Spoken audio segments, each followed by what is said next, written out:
जय हिंद। आज हम जानेंगे राष्ट्रपति का अध्यादेश या ऑर्डिनेंस। राष्ट्रपति और राज्यपाल दोनों लोग अध्यादेश जारी कर सकते हैं।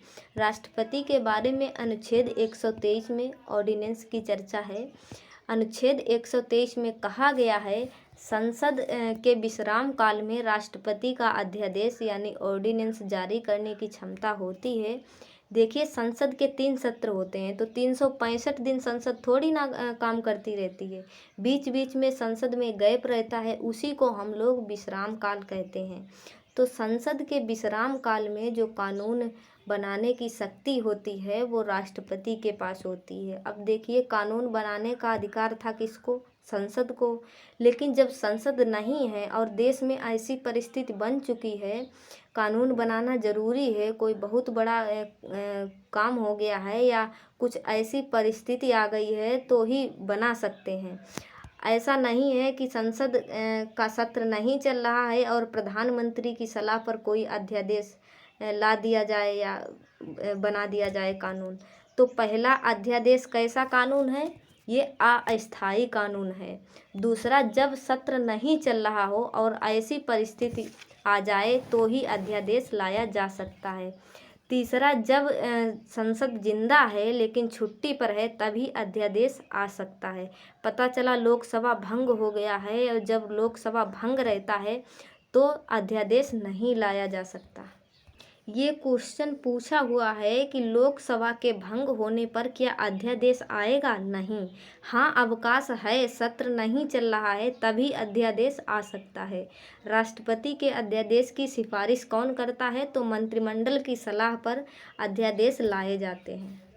अब समझेंगे राज्यपाल का अध्यादेश यानी ऑर्डिनेंस। 213 में राज्यपाल के अध्यादेश की चर्चा की गई है। ये अस्थायी नहीं होता है।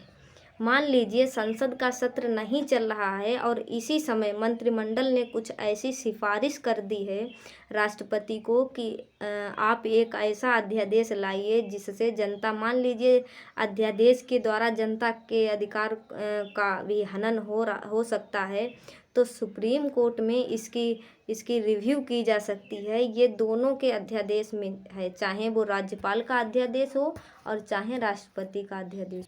अगर ये लोग अध्यादेश जारी कर दिए हैं या यह अध्यादेश किसी के मूल अधिकार का हनन तो नहीं कर रहा है, संविधान के मूल ढांचा के खिलाफ तो नहीं है या ऐसी असंवैधानिक बातें तो नहीं हैं, इन सब की जांच सुप्रीम कोर्ट कर सकता है। तो जब किसी संसद के फैसले का संसद के विधेयक की जांच सुप्रीम कोर्ट करती है तो उसे हम लोग न्यायिक समीक्षा कहते हैं।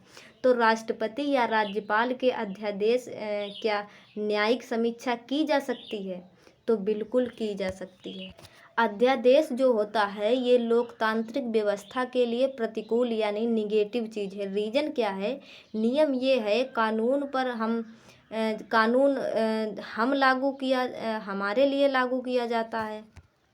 कानून हम पर लागू होता है तो ज़रूरी भी है हमने जिसे चुनकर भेजा है वो हमारे लिए कानून बनाए। लेकिन यहाँ हम जिसको चुनकर भेजे थे वो तो छुट्टी पर थे। अब उन्होंने राष्ट्रपति से कह दिया आप कानून बनाइए, तो हमने क्या राष्ट्रपति को चुना था? नहीं, हमने तो अप्रत्यक्ष रूप से राष्ट्रपति को चुना था। तो राष्ट्रपति को अधिकार कैसा? इसलिए कहीं कहीं कहा गया है कि क्या अध्यादेश हमारी लोकतांत्रिक व्यवस्था के प्रतिकूल प्रभाव लाते हैं या फिर देखिए, अनुकूल का मतलब होता है अच्छा और प्रतिकूल का मतलब होता है खराब। तो ये हमारी लोकतांत्रिक व्यवस्था पर प्रतिकूल प्रभाव डालते हैं ये अध्यादेश। राष्ट्रपति के अध्यादेश या राज्यपाल के अध्यादेश की अधिकतम अवधि या सामान्य अवधि के बारे में समझते हैं। देखिए, राष्ट्रपति हो या राज्यपाल हो, इनके अध्यादेश को दोनों सदन द्वारा 42 दिन के अंदर पारित करना होता है। संसद को अनुमति बनानी पड़ती है कि देखिए हम संसद वाले हैं, अवकाश में ये तब तक राष्ट्रपति जी ने ये कानून बना दिया।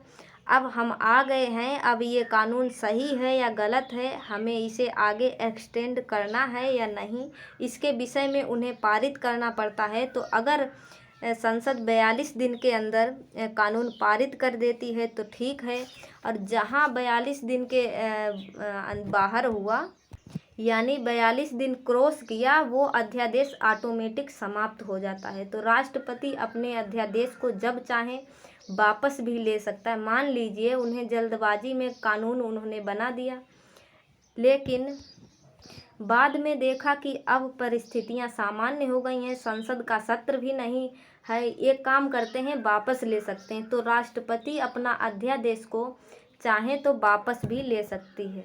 ये जितने भी अध्यादेश जारी करते हैं मंत्रिमंडल की सलाह पर राष्ट्रपति अध्यादेश जारी करते हैं, और राज्य के मंत्रिमंडल की सलाह पर राज्यपाल अध्यादेश जारी करते हैं।